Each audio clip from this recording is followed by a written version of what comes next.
Olá, uma ótima noite para você aí de casa, tudo bem? Está no ar o Aparecida Debate para que você se informe e forme a sua opinião. 13 de maio de 1888, foi nesse dia que foi assinada a abolição da escravatura pela princesa Isabel. Mas será que foi essa abolição, transformou negros em homens livres? Que reflexos uma escravidão deixou na nossa sociedade?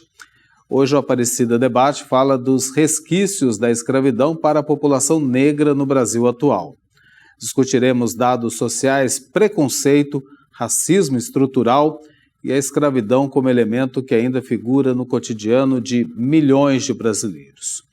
Para nos ajudar nesta conversa, vocês estão vendo aqui em nossos estúdios, temos dois convidados especiais, o Claudinei Correia, que é presidente do Conselho Municipal de Promoção à Igualdade Racial de Aparecida, aqui no interior de São Paulo, e também o Denilson de Paula Costa, antropólogo, coordenador da Casa Afro de Lorena, ambos aqui do estado de São Paulo. Então, cumprimento primeiro vocês. Claudinei, boa noite, muito obrigado pela presença aqui no Aparecida Debate, seja sempre bem-vindo. Boa noite, é um prazer estar aqui nesse programa.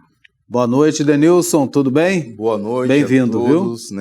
Telespectadores, é uma satisfação estar presente no programa que vai ser fantástico, com certeza. Com certeza, contando com a contribuição de vocês, melhor ainda, né? Então, começo por você, Denilson, porque como historiador, eu vou pedir para você dar para a gente um panorama sobre como se deu o processo de escravidão no Brasil e como foi a abolição em 1888. A gente aprendeu na escola, né?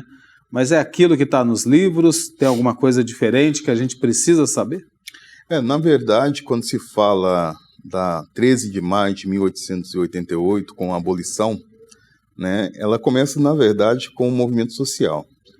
Ela não foi um movimento assim planejado, ela foi organizado, né, pelo fato que desde o momento que o negro chega no Brasil, ele busca liberdade, né? Eu vou até à frente desse contexto, porque quando se fala dessa imagem que se passa de 13 de maio de 1888 como a liberdade do negro, essa ânsia de buscar a liberdade vinha desde os movimentos 90 anos dentro da história de Zumbi dos Palmares, até, né, de 1605 a 1694, aonde tem a revolta de Palmares na Serra da Barriga, em Alagoas.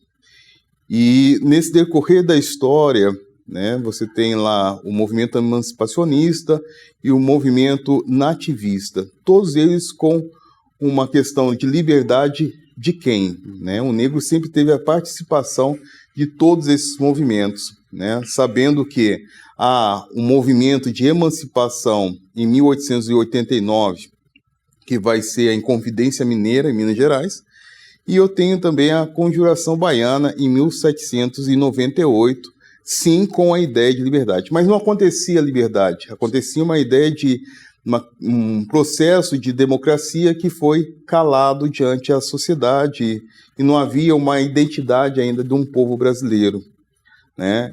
E essa preocupação, quando chega a família real em 1808, ela vai ser a preocupação não da Revolução Francesa, mas sim a revolta no Haiti, que acontecia, né, com os negros querendo expulsar e querendo a tal liberdade. Então já começava a colônia se rebelar contra o império, né, contra a monarquia. E isso levava a ter uma concentração de movimentos, né? Então tenho a independência do Brasil em 1822 e logo em sequência eu tenho uma Constituição que dá aos fazendeiros um poder de terra, né, e de negros para estar dentro da lei, dentro do contexto jurídico no Brasil, né? No dia 25 de março de 1824 acontece a Constituição. Mas aí o que vem de tudo isso? Vem os movimentos. Então começa a fortalecer os movimentos sociais, principalmente em busca de liberdade, né? Eu tenho a Lei de Terra, em 1850, que dava à Inglaterra o controle e até mesmo tirar essa ideia de escravo, a escravidão nas colônias. Então vai ter um decorrer. Mas 13 de maio marca essa abolição, mas para onde? A maior desgraça vai acontecer pós 13 de maio, né? Porque se você observar a Lei Eusébio de Queiroz, a de 1871, do sexagenário, a de 1885, do ventre livre, que se estabelecia. Então, são períodos importantes dentro do século XIX que vai mobilizar a questão da liberdade. Mas para quem?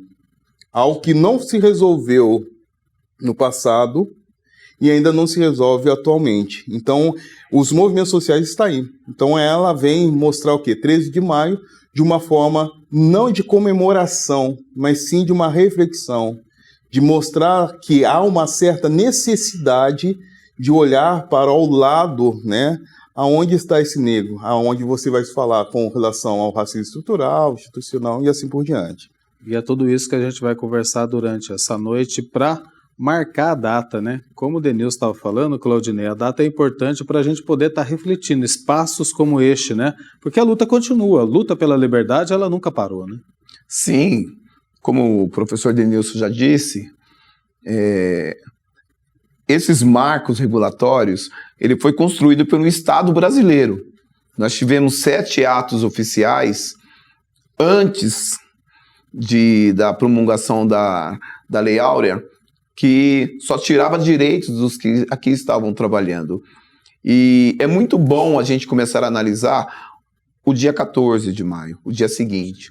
E quando você faz essa análise do dia seguinte, você chega à conclusão que o Estado brasileiro não reparou, não deu nenhum tipo de reparação àqueles que vivenciaram por mais de 300 anos como mão de obra gratuita em nosso país.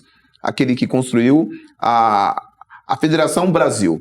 E o pior de tudo isto, que através de leis, aí nós podemos citar o decreto de 528 de 1890, que institui a imigração europeia no Brasil, praticamente um ano depois da Lei Áurea, onde o Estado brasileiro ele concede a entrada de irmãos europeus com todos os benefícios, financiamento público de época, e jogando ainda mais à margem do descaso aquele que foi o grande trabalhador historicamente na sociedade brasileira. Eu acredito que foi aí, a partir dessa lei, que nós vivenciamos até os dias atuais. Nós temos essa lacuna socioeconômica construída pelo Estado. Então, é extremamente importante dizer, como já foi falado pelo professor, que os movimentos, eles se identificaram, os movimentos, eles produziram várias lideranças, e esses movimentos estão firmes até os dias de hoje. Só que a situação, ela avança, mas em passos muito tardios. Nós somos um país gigantesco e em todos os lugares da sociedade brasileira, nós temos ainda esse gargalo a ser resolvido, essas desigualdades históricas promovidas por 350 anos de escravidão. Por isso é importante, né, a gente falar do passado, porque o passado vai explicar o que a gente vive hoje, né? E o futuro é o movimento mesmo em si de luta pela liberdade definitiva dessa população. Agora o Brasil, e aí eu coloco para vocês dois, foi o último país das Américas a abolir a escravidão. No entanto, como muitos historiadores apontam, não houve políticas de integração desses ex-escravizados à sociedade. Esse foi o grande problema que a gente viveu na história, Denilson? É que, na verdade, o que acontece?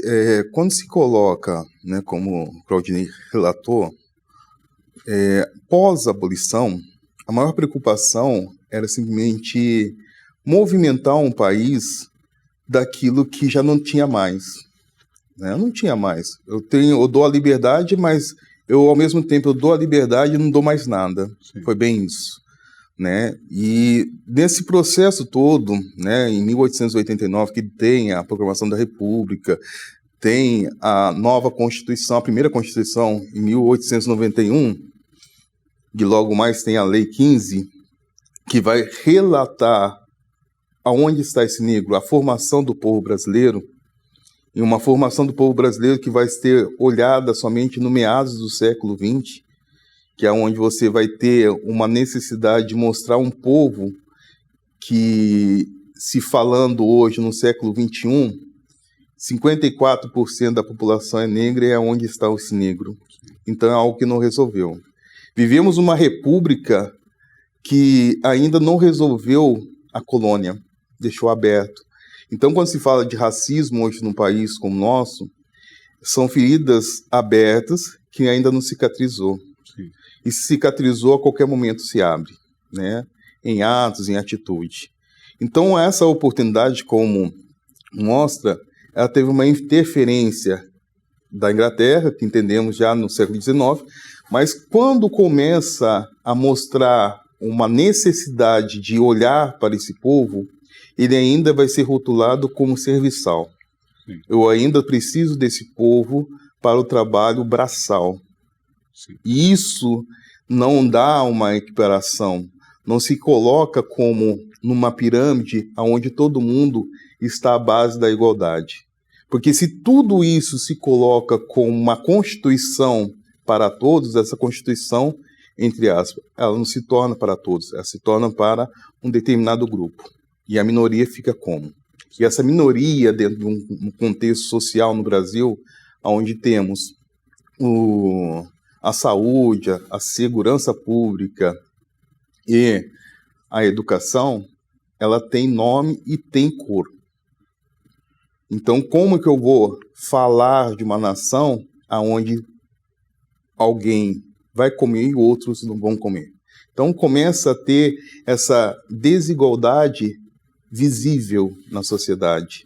E esse 14 de maio nada mais é do que é isso. Ele continua, ele proporciona isso. Então, eu tenho a força do movimento social, tá, ele se torna forte, mas ele é ouvido, e é aí que está. E a reparação que nunca foi feita, né? Por todo esse tempo que vocês ainda estão buscando e lutando por liberdade. Claudinei, como é que você vê o impacto da ausência dessas políticas nesse cenário atual que a gente está tentando descrever aqui? Eu acredito que a palavra que tem que estar no eixo dessa conversa é a quebra de privilégios. Sim. Nós vivemos numa herança de privilégio para um determinado grupo de pessoas, pessoas não negras. E historicamente, até pela questão da humanidade, as pessoas não querem se despir dos seus privilégios históricos.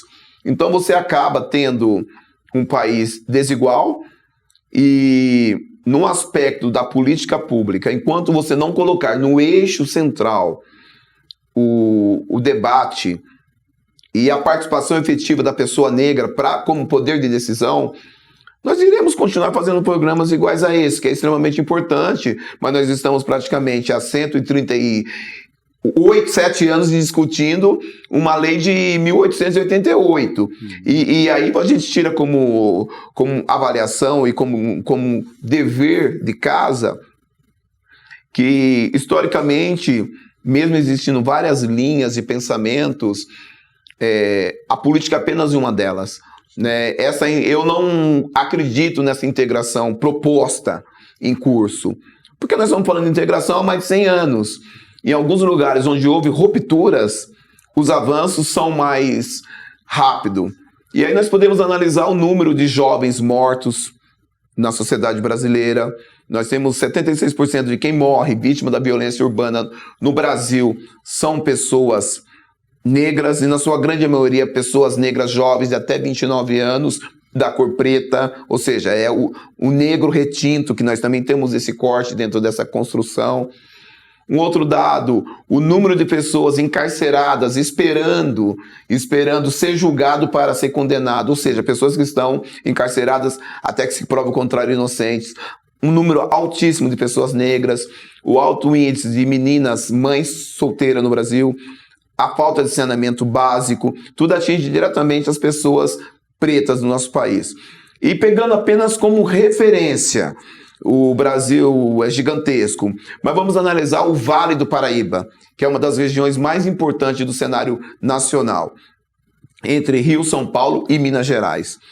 O Vale do Paraíba, para você ter uma ideia, das 39 cidades constituídas, nós temos apenas 6 cidades que seguiu uma conquista que também é recente, que é o Estatuto de Promoção da Igualdade Racial, que é do 20 de junho de 2010. 15 anos vai celebrar agora. Nós temos apenas 6 cidades que têm os conselhos, que tem o Conselho Municipal da Promoção da Igualdade Racial. E a cidade do professor Denilson tem a Casa Afro e já está em curso a construção do conselho. Isso é um exemplo que, mesmo você tendo os movimentos organizados, quando você não tem a pessoa negra tomando a decisão por ela, você não avança em políticas públicas. Qual que é a justificativa para você ter, talvez a região mais rica do estado de São Paulo, essa ausência de ferramentas públicas que já deveriam ser implementadas? Um outro dado interessante aqui da região do Vale do Paraíba para todo aspecto nacional. Nós temos, de todo o estado de São Paulo, das 645 cidades, 8 cidades mais violentas do estado de São Paulo estão no Vale do Paraíba, São Paulo, entre o eixo Rio e São Paulo. E se você analisar historicamente, é a região que teve a maior concentração de pessoas escravizadas no período do café, que aí o professor Denilson é expert para dizer. Nós tivemos uma data que precisamos colocar em discussão, o programa diz Aparecida em Debate, para todo o cenário nacional, que nós tivemos de 1717 até 1888, uma região que cresce macroeconomicamente, em cima do turismo, da fé religiosa, e se você analisar friamente dentro de um aspecto de construção social, acreditando numa Santa Negra, e você continuou nesse período ainda com pessoas sendo escravizadas. E essas ações precisam ser colocadas em debate para a gente buscar soluções. O processo não é fácil. Nós acreditamos que o movimento social está se organizando a cada dia que passa. Outras pessoas chegaram primeiro para com que eu e o Denilson estivemos aqui, muitos morreram, mas é preciso ter uma ruptura com esse Estado organizado que mantém os privilégios. É isso aí, a gente está caminhando agora para o final desse primeiro bloco, tem muita conversa ainda pela frente, mas é importante a gente entender esse passado, né? O passado que parece que ainda não passou, está presente até hoje, né? Então é por isso que a gente está aqui para discutir esse assunto tão importante, dedicando o 13 de maio, porque o 13 de maio continua, 14, 15, 16 e assim vai. Estamos de volta com a Aparecida Debate, com nossos convidados que estão aqui em nossos estúdios nesta noite, o Claudinei Correia e o Denilson de Paula Costa. E neste bloco a gente vai aprofundar um pouco mais a discussão sobre um termo que já foi muito utilizado no primeiro bloco, o racismo estrutural no Brasil. Então pergunto para vocês, como definir esse conceito de uma maneira prática para que todo mundo possa entender e compreender o que é o racismo estrutural e como é que ele acontece? Quem prefere começar aí? Claudinei, então, vai. O nome já diz. O racismo estrutural está inserido dentro das estruturas públicas, dentro das instituições. E aí, ela se torna muito mais difícil você resolver essa questão. Mas é necessário. Quando eu falo em ruptura, eu digo em ruptura com esse posicionamento. Se você tem um Estado brasileiro, que ele lá atrás, como o professor já disse, ele cria uma lei sobre o mito de uma heroína. E ele, a partir dessa lei, ele cancela todas as lutas, todas as revoltas, todos os movimentos organizados dentro da estrutura de formação da sociedade, que foi isso que o Império, a colônia, a nova república fez, né? Cancelou-se os heróis e heroínas pretos e colocou no ápice Princesa Isabel, como se fosse a grande salvadora de todo esse processo, que a gente sabe que isto não foi verdade. Os movimentos, eles lutam desde sempre para desconsiderar essa inverdade colocada em curso. E isso está muito enraizado dentro dos poderes. E como nós temos um Congresso Nacional que ele tem cor, e gênero, ele é masculino e branco, então automaticamente as decisões das minorias vão ter muito mais dificuldade de ser aceita e aprovada e transformar em políticas efetivas. Isso partindo por uma lógica de Brasil-Estado organizado. E não é só o Congresso, são as cidades, a construção social da cidade, das prefeituras, das câmaras municipais, onde se deveria se discutir as políticas públicas de maneiras eficazes e colocar em prática. Como você não tem esse elemento, que é o negro, representando e fazendo essa defesa, as coisas chegam, mas de maneira tardia e muito insignificante dentro do contexto geral. Podemos citar, por exemplo, o Brasil, ele constituiu o Estatuto de Igualdade Racial, mas nem 10% do que garante no Estatuto de Igualdade Racial é colocado em prática. Por quê? Nós não temos vereadores e vereadoras negros de acordo com a percentual de necessidade populacional da população negra. Nós estamos falando de 54% da população que se autodeclara perante o IBGE. E aí você cria esse conflito nas instituições. E quando a gente fala também de um privilégio branco instituído, dificilmente existe caso, mas muito raros, as pessoas que não sofrem o racismo vão querer ter o mesmo engajamento para desconstruir essas estruturas. Então, é muito complicado. Mas eu acredito que nós estamos caminhando, os movimentos em passos largos, e aí tem uma lei que é muito simples, mas que ela está em curso através das políticas de cota. Foi uma conquista da juventude preta desse país.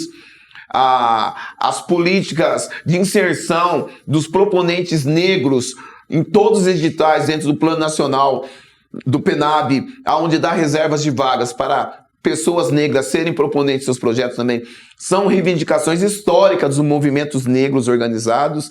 Nós temos também, hoje, na questão de geração, emprego e renda, um pool de empresas já no Brasil entendendo que construir diversidade no seu ambiente de trabalho, isso gera lucro, gera um ambiente satisfatório e você impulsiona o crescimento das oportunidades, diminuindo essas desigualdades. Mas também nós temos que ter um olhar macro, internacional, que até 5 anos atrás, antes da pandemia, nós tínhamos várias empresas de grande porte internacional apostando nessa linha de política de diversidade. Porém, isso vem numa decrescente nos dias atuais de hoje. E essa decrescente são pelos os aspectos dos governantes internacionais nas suas passas ideológicas e querendo se manter a todo custo em um poder. Denilson, você acha que a gente está mais perto ou mais distante de acabar com o racismo estrutural aqui no Brasil? Para acabar com o racismo estrutural, é a questão da oportunidade. Vivemos praticamente um país que a oportunidade, como vê no contexto histórico, ela foi para um grupo branco, europeu, né? Não foi uma oportunidade para o povo negro. E aí se coloca de uma forma assim, o negro ele não pode ser manobra de sucesso para uma nação que eu não quero dar ouvidos a esse grupo. Então fica uma situação, porque é muito fácil chegar aqui e falar assim, vamos falar de políticas públicas, né? Todo político, toda a sociedade fala de políticas públicas, mas aonde está essas políticas públicas? Né? Não se vê as políticas públicas, porque ela é a ação. E a ação é quando você visualiza, você só compra algo quando você vê. E quando você não vê o negro almejando um poder de destaque, quando se fala em racismo estrutural, as pessoas não vão enxergar ainda que ele é capaz. Porque quando se fala, a cota, mas a cota é porque... O que tem a ver a cota com relação a isso? Tem tudo a ver essa oportunidade. Eu preciso visualizar, eu preciso dar oportunidade. E quando coloca uma maneira de entendermos isso, as pessoas hoje, no mundo de hoje, relatam o quê? Vamos falar do mimimi, né? É uma situação que ficou tão popular nos nossos últimos anos, porque quando se fala de políticas públicas, as pessoas acham assim, vai falar algo que não me afeta. Se não me afeta, então eu não quero saber de mais nada. Então ela não pode ser manobra, ela tem que ser real. Eu tenho que dar oportunidade, eu tenho que motivar, eu tenho que transformar tudo isso. Políticas públicas é transformar a vida, transformar pessoas. E é uma situação muito interessante que quando se relata a Lei 10.639, de 2003, que praticamente ela tem que estar dentro da sala de aula, tem que fazer a diferença, é porque ainda a escola não entendeu o que é ser escola. Sim. E quando se entende escola no Brasil, a única que dá certo nesse entendimento de diversidade, de oportunidade, se chama escola de samba. Porque lá se trabalha empreendedorismo, se trabalha emprego, se trabalha cultura. Isso sim é a escola, esse é o papel. A maior transformação para acabarmos com esse racismo enraizado, é simplesmente a partir da educação. Sim. Porque aí eles vão entender praticamente diante de uma sociedade o que é importante, o que não é importante. O caminho sempre é a educação, né? A gente tem que partir desse princípio.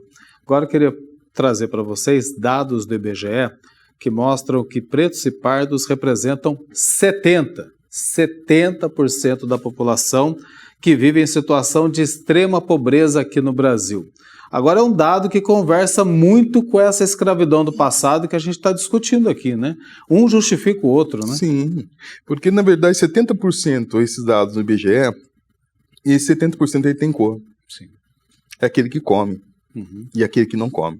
É mais aquele que não come, né? Aquele que não tem a oportunidade, como acabamos de falar, né? Se tem 70%, é um índice muito alto.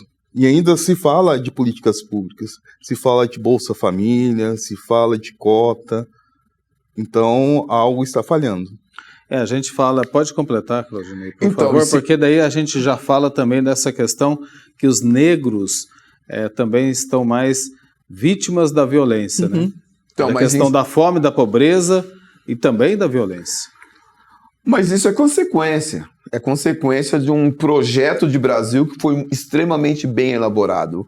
Sim. Nós não podemos subestimar em nenhum instante um projeto de dominação branca para os demais povos do país. E isso é muito real. O racismo no Brasil, ele foi algo extremamente... um crime perfeito, bem elaborado. Deu muito certo. E continua dando certo até os dias de hoje. É muito interessante que o Denilson colocou ele como um professor, que a educação é talvez a única saída. Enquanto movimentos, nós temos várias alternativas de caminhos diferentes para essa busca dessa saída. Mas que nós precisamos dialogar qual educação é essa saída, essa educação que está em curso, que nós estamos há 22 anos falando de uma lei da obrigatoriedade da educação no ambiente de modelo europeu e que não deu certo, não está dando certo. Por que não está dando certo? Porque pesquisa recente apontaram que o ambiente mais hostil para a juventude negra é o ambiente escolar, é a escola. Então significa que nós precisamos buscar outros caminhos, né, para você resolver a situação do racismo, do preconceito e a discriminação.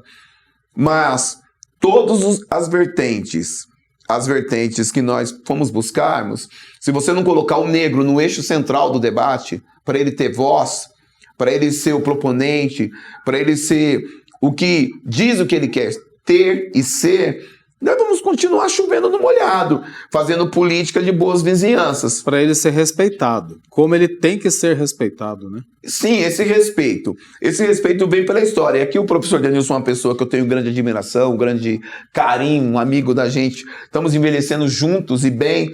Fico feliz ver o Denilson ocupando hoje a diretoria de uma casa afro no Vale do Paraíba. O Vale, historicamente, uma região racista. Mas é muito pouco. Nós temos que pensar que nós temos a segunda maior concentração de negros do estado de São Paulo, fora a capital, no Vale do Paraíba. Eu estou falando a nível de vale como macro nacional. Se você pegar no Jequitinhonha, que você pegar no Maranhão, se você pegar no Rio Grande do Sul, você vai perceber que esse gargalho de morte, de falta de oportunidade, geração de emprego e renda, essas desigualdades, ela tem o mesmo parâmetro dissolvido em território nacional. E para a gente buscar reparar essa questão, existem outros caminhos e nós, o movimento, acreditamos. O primeiro caminho é reparação. Nós defendemos que o Brasil precisa reparar o que foi escravizado. Além de ter sido o último país a abolir a escravidão, foi o único que não deu nenhuma linha de políticas públicas pós 13 de maio de 1888.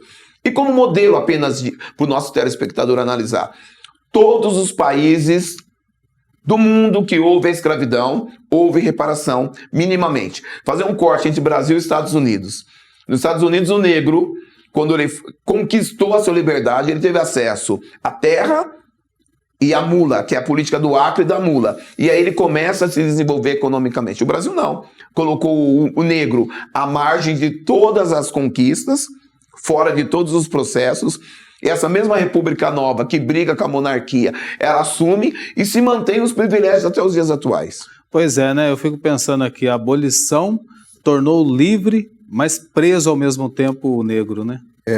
E aí que tá. Porque quando se fala no século XXI que existe a previdência social, o menor aprendiz, são os movimentos no século XIX para o negro que não deu certo, que ainda não está dando certo. O Brasil foi gerado praticamente na violência. E essa violência foi totalmente brutal. E ela acontece naturalmente, para muitos acho que isso é normal. Então, se não almeja a conquista, o sonho do negro, então é mais fácil matá-lo. Sim. E essa foi a política que foi retratada desde o início de República. O movimento de eugenia, os movimentos sociais que tinham voz e davam... Tinham não, tem voz, né, dentro da sociedade e tentam matar, né, as oportunidades. Né, vivemos no Vale do Paraíba porque a grande desgraça do povo negro vai ser os fazendeiros do Vale do Paraíba. Porque quando tem a abolição, quem recebe são os fazendeiros. Isso, no final do século XVIII, já estava acontecendo. Quando você imaginar que alguns fazendeiros já estavam em decadência no Vale do Paraíba, muitos já estavam vendendo e matando. Né? Mas é mais fácil queimar toda a documentação. Por isso que quando se fala de reparação, essa reparação não acontece porque muitos livros no início da República foram todos queimados, dando oportunidade de voz. E aí vai começando a mobilizar. Aonde está isso? O que podemos fazer? Aonde você tem que proibir um grupo cultural que carrega a essência da cultura negra, até mesmo instituições religiosas não podem entrar, porque aqui eu mando. Mas manda como? Se isso não pode acontecer de manifestação cultural, de matriz africana. Não, isso aí não pode falar. Então, que república é essa? Que Estado laico é esse? Que política para todos é essa? Né? Inclusive tem um dado aqui, vou até te interromper, Denilson. Quando a gente fala da violência, acontece principalmente na periferia das grandes cidades, ou médias e pequenas. Tem um dado aqui do Atlas da Violência, diz o seguinte: jovens negros têm 2,6 vezes mais chances de serem assassinados do que os jovens brancos. Isso explica um pouco, né, de toda essa violência que a gente está acostumado, infelizmente, a ver diariamente no noticiário, em que a maioria das vítimas, de fato, faz parte da população negra, né? E me parece que esse tipo de violência, a gente fala de uma violência armada, de uma violência, mas a violência acontece de outras formas também, né? Eu acho assim, não tenho certeza, pelo fato, até mesmo, eu acho que o Ney teve provas disso, né, com relação à violência do que é falado, do que é manifestado. Né? E essa dói, né? Isso dói mais. Essa dói na alma, né? Dói mais. Essa dói né? na alma, né? É uma prova, né? Isso aconteceu em São José dos Campos, não foi, Dan? Isso? Sim. Existem várias maneiras de você matar alguém. Sim. Né? Não é só a morte física. O matar não é a física, morte física, né? E nesse processo está associado o privilégio também. Porque ninguém quer abrir mão de privilégios, conforto. E quando nós falamos de Estado brasileiro organizado, como já foi falado, nós falamos de qual é o perfil de quem está com a caneta na mão.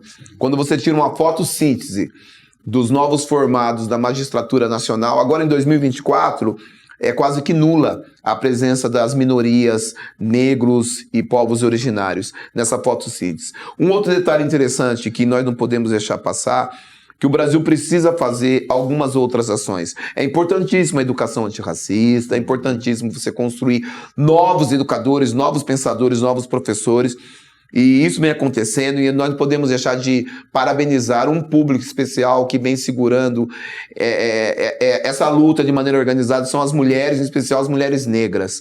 Um destaque para todas as mulheres negras, que elas vêm num grande desenvolvimento intelectual, econômico, puxando a economia do Brasil para cima, através do afroempreendedorismo, através da liberdade de pensamento, da cultura marginal, através de várias outras ações que temos mulheres negras protagonistas. Mas é muito importante a gente dizer que existem outros caminhos.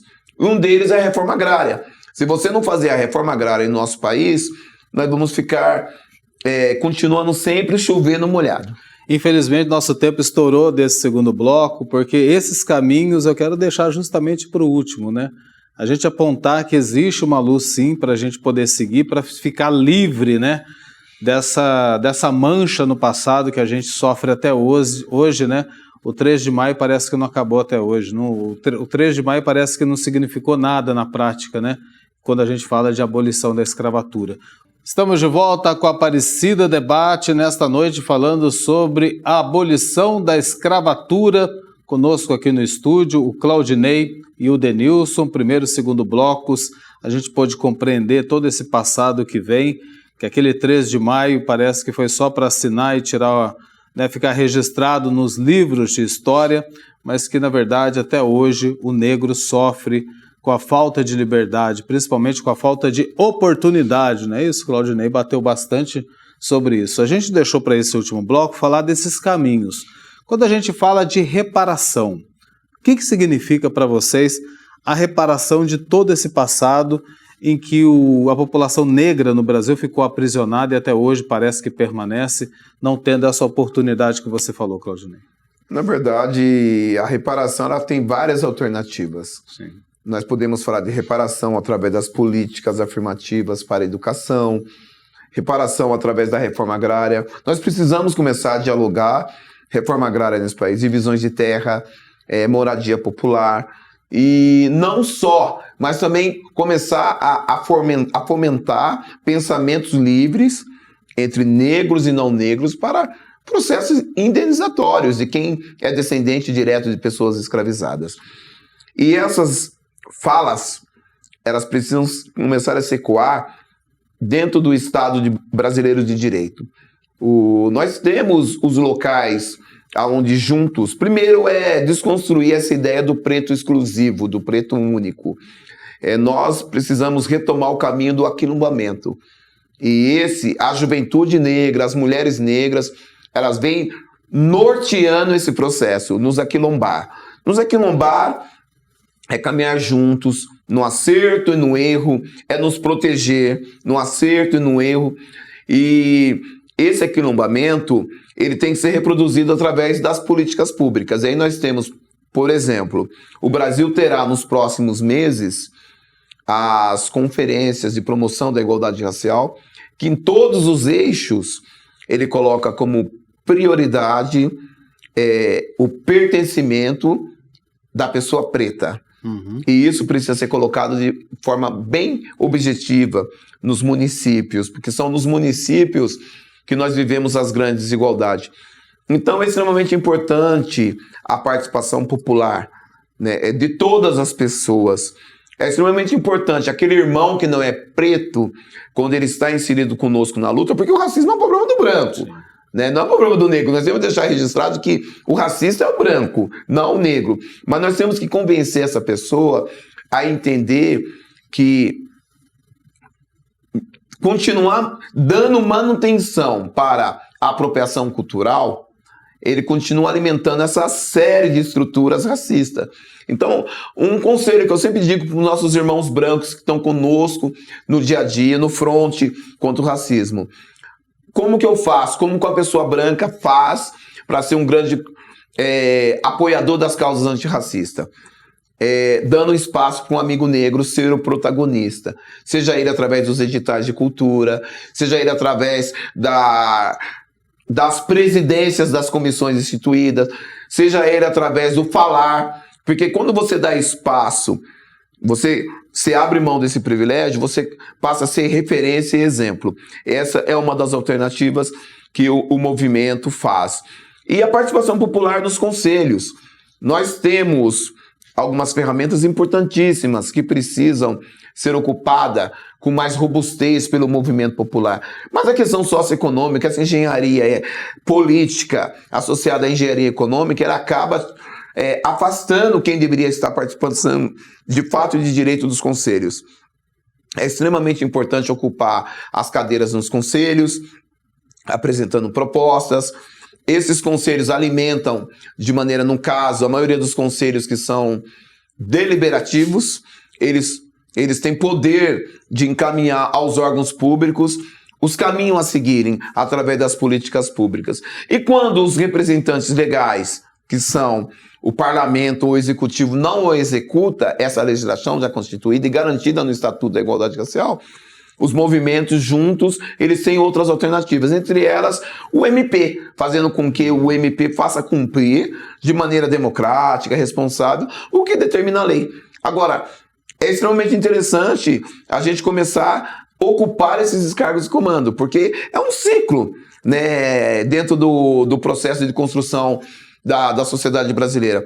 A desigualdade econômica, ela não dá a mesma oportunidade da produção do comando para as pessoas minoritárias. No caso do Brasil, 70% de quem vive abaixo da linha da pobreza, na miserabilidade, são pessoas pretas.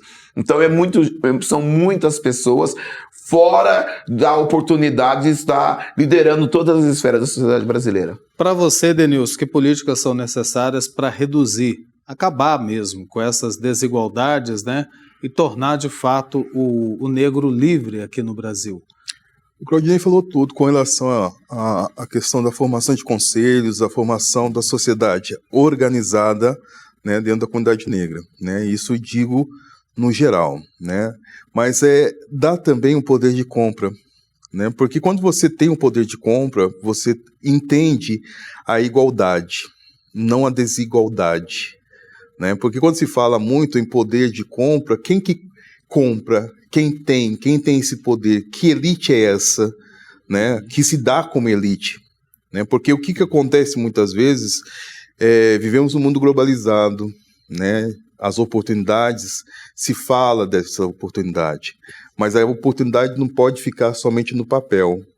Não pode simplesmente eu fazer do 13 de maio uma forma assim que temos que comemorar. Não, temos que discutir aonde vai esse racismo, até onde o racismo está em você. Porque quando se mostra a busca de liberdade de 350 anos de escravidão no Brasil e hoje temos 137 anos do movimento abolicionista, a abolição, é muito pouco tempo. Então, essa construção se baseia a partir dessas oportunidades. Cargos de liderança, oportunidade de um olhar diferente na saúde. Enquanto ainda se trata na saúde e em determinadas situações como saúde para todos, sim, mas para o negro é totalmente diferente. E tem que parar de ser visto como excepcional. O negro ocupar cargos de chefia. Não. E assim, ver como algo natural. Natural. Eu acho que a hora que chegar nesse ponto, a gente vai pensar, estamos evoluindo no sentido de acabar direto, de vez, com o preconceito, com o racismo. E não levar também como um troféu, porque sim, quando acontece muitas vezes, das pessoas acharem assim, nossa, aquele lá conseguiu. Sim. Não, estamos lá. Temos que conseguir num todo. Porque é o todo. É, né? O todo. Que está junto, Estamos né? juntos. É essa porque luta essa que simboliza luta. E aí, o que ainda mais, porque ainda eu tenho uma comunidade negra, né? Eu tenho o coletivo, eu tenho a comunidade negra, que ela, falando negro para negro é uma coisa, mas o negro ele tem que falar fora disso. É o que está acontecendo no momento. Sim. É o que precisa, certo? Porque como eu vou entender um determinado grupo diante da sociedade se eu não conheço?